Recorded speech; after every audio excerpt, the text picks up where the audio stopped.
Good morning, everybody. It's your boy D Mac. Um, it's bright and early. It's 5:30 a.m. Some people are getting up because your work week isn't over yet. I understand y'all brothers that be on that grind that goes into the weekend, and your sisters as well out there getting your paper early in the morning. So, uh, blessings to you on this beautiful day. Go out, do great things. Like I always say, be a blessing to others as you've been blessed. Everything will be all right. I want to thank everybody just ahead of time for subscribing. If you haven't subscribed yet, then go ahead and hit that subscribe button. We're building intentionally over here, and we're building with quality subscribers who engage on a regular basis, and it's a personal thing. It's kind of like going to a small church versus a mega church. In a mega church, you don't really have that personal relationship with the higher ups because there's just so many people and stuff like that. So that's kind of an analogy that I use to look at how I am versus the bigger content providers. And so it's a personal experience on the smaller channels down here, and it's a lot more quality. And I really appreciate that, and I don't want to get away from that or take it for granted. So once again, thank everybody for coming in, and let's go ahead and get into the topic because I'll be rambling too much. All right, so I did a episode sometime back, probably a few months ago, and I was talking about how the reboots are missing the mark. And I have to admit, like I said, I'm willing to admit when I'm wrong. I didn't give Bel Aire a fair shake at the time. I admitted at the time that I hadn't even watched it for the simple fact of nostalgia's sake. I didn't want my childhood experiences and images with the show Fresh Prince of Bel Aire to be destroyed by a poor remake. And so I chose not to watch it. And I just basically gave my opinion from that perspective because I wasn't able to speak on the show or anything because I hadn't watched the reboot yet. And I found out that it was directed by Will Smith, and I was like, you know what? Actually, I was chilling in my garage, and one of my godson's homegirls, she recommended it to me because we were talking, and she was like, "Well, have you seen the new Fresh Prince of Bel Air?" And I was like, "Nah, I really don't want to see it." She was like, "Oh, watch it. You'll be glad you did." And so I just made me curious, and so I went and watched it, and I have to say, man, it was very well done. I thought it was going to take away from the show and just pretty much, how uh, they'll take a book and turn it into a movie and it's nothing like the book. That's what I thought it was going to be like, but Will made sure that they stayed with the storyline of the show, the episodes, and the order that they went in, and they did an excellent job. There's a lot of things that I remembered from the show because I came up during the time when Will Smith first came out. I was there when Parents Just Don't Understand first came out. And so I've been on this journey with Will from day one. And so watching the show, even though it had a serious tone to it, it still stayed with the storyline of the actual sitcom. And that's what I appreciated about it. And that's what made it really good to me. Yes, the actors were great. The acting was great. Um, Jeffrey was on a whole nother level. Jeffrey is a 007 type dude, and it's funny how much dude looks like Jeffrey, could be his son. and it was just well done, very well done, and I look forward to more of that show. So I didn't give it a fair shake at first because I was stuck in nostalgia, and I wasn't willing to accept change. So I apologize, and I admit that I was wrong when it comes down to Fresh Prince of Bel Air remake. That reboot did not miss the mark. They were right on point. And so now we're facing this being placed on hold because of the controversy from the slap at the Oscars.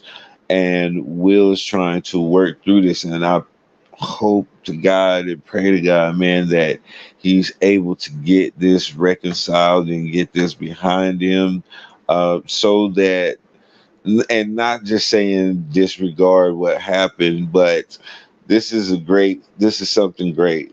The remake of Fresh Prince of Bel Air is something that can be very great and put Will in a very, very strong position as far as leverage in Hollywood, and they know that. Um, and so now, with that on hold and with Will dealing with his crisis at the moment, and prayers and good energy I'm sending out to the family, man. Everybody look at stars and say, well, they got all this and they got all that. We ain't trying to hear about their rich people problems, but they're people nonetheless. They're humans nonetheless. And I only I wish everybody well. So thoughts and prayers out to their family, man. Um, but now that Will's going through all of his stuff, we have the reboot of Martin coming. And this has been something that's been highly anticipated for a very long time. A reboot of Fresh Prince, it was like, yeah, I watch it, but it wasn't something that was as desired as a reboot of Martin, because Martin was the pulse of the hood back then, even more so than Will Smith. That's another thing that I wanted to discuss as well, because Martin had the hood value. He had the street credibility, not like being a thug or nothing like that. But Martin was always connected to the hip hop culture through, well, first he started off on the reboot of What's Happening, called What's Happening Now. All my old heads know what What's Happening is. That was one of our greatest pioneer sitcoms. And so Martin started there. Then he became more well known from the house party movies with Kid and Play. And that's when Martin really was seen as being plugged in with the hip hop culture and the hip hop community. Because during that time, Kid and Play was the epitome of hip hop. They was the Migos of back then, or they was the Ray Shrimmer of back then. You know what I'm saying? So Martin was definitely plugged in with the streets and with the hip hop culture and the hip hop community. And then when he went on to get the job as hosting for Def Comedy Jam, that solidified him as being a marker in hip hop at that time. And so he had way more street credibility and than than Will Smith did. Will Smith had a universal appeal. Martin had somewhat of a universal appeal, but most of his appeal came from his black audience, and that was his target audience. That's who he catered to. Will more the upper class, black people. That was his target audience, but Martin was always connected. Will was not always connected. And so, with the reboot of Martin coming up, this is highly anticipated, especially with Bel Air being put on the back burner for the moment. And so, I really want to make sure that I give Martin his flowers because his flowers are absolutely due to him.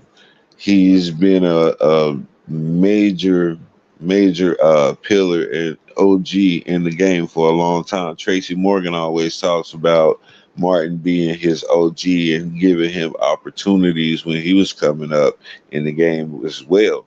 And so, we have to celebrate these brothers, man. They've been through a lot in their lives. We don't understand the amount of pressure that goes into doing the things that they do and being who they are and having to be under scrutiny for every little thing that goes on in their life. Man, I noticed a major difference in Martin. It's like, um, I understand he's older and people change over the years, but it's like that when Martin first came out, there was this spark in his eyes. You know what I'm saying? There was that hope, that naivety, I guess you could say, just not understanding what he's about to get himself into. And now, after many years later, and Martin's beginning to pop back up on the scene, that light isn't there anymore. It's like he's trying to find it and he's trying to bring it out. Now, Bad Boys 3, I gotta say, was pretty good. It did meet my expectations and it didn't disappoint me, I should say, because I went in really with no expectations because usually third time is not gonna be nowhere near the first two in most movie sequences. So I went in and I really didn't want to set myself up for any type of failure. So I just was a blank slate and let the cards fall where they may. And it turned out to be pretty good, fairly good. I was satisfied. And so Martin stepped up. Martin did his thing. He's getting back in his groove and trying to get back in the game. So I wish him well. I hope this reboot is as good as Bel Air, if not better. I hope they have brought some new storylines and new characters and stuff to build on and not just relying on the nostalgia of the old show because we don't have Tommy anymore. We still got Brumman around. We still got a majority of the cast. So this is going to be interesting. I'm going to be more open minded about it, more so than I was about Bel Air. But I'm going to just be a blank slate once again. And so I'll come back and I'll give a update when I've seen Martin, and we'll just go from there and talk about it. And then we'll begin to talk about what about the possibility of the Jamie Foxx show reboot? Because Jamie Foxx show, after Martin started to taper off and lose his momentum, the Jamie Foxx show came out, and that was the excuse me excuse me, that was the replacement for Martin. So it was Fresh Prince of Bel Air, Martin, and then the Jamie Foxx show. And so, will we see a reboot of the Jamie Foxx show as well? That's something just to keep in your mental Rolodex for another time. And hopefully, Jamie feeling these vibes that's going out and have something in the works because it would be pretty dope to see that. But then you have Garrett Morris. So he played Stan on Martin, but then he played um, Uncle Junior on Jamie Foxx show. So I don't know how that will work out. I don't know if he's in still in good health to even do that type of stuff and to move like that. I don't know. I haven't seen Garrett Morris in a long time, so um, I don't know. We'll see. But that's just something to think about, man. This is your boy D Mac. I'm gonna go ahead and get out of here, and let y'all have a good morning. Yeah, just think about that. Reboot of Jamie Foxx next if this thing goes well with Martin. Uh, y'all know what I say. Sticks and stones can break your bones, but the word can always heal you. I'm out.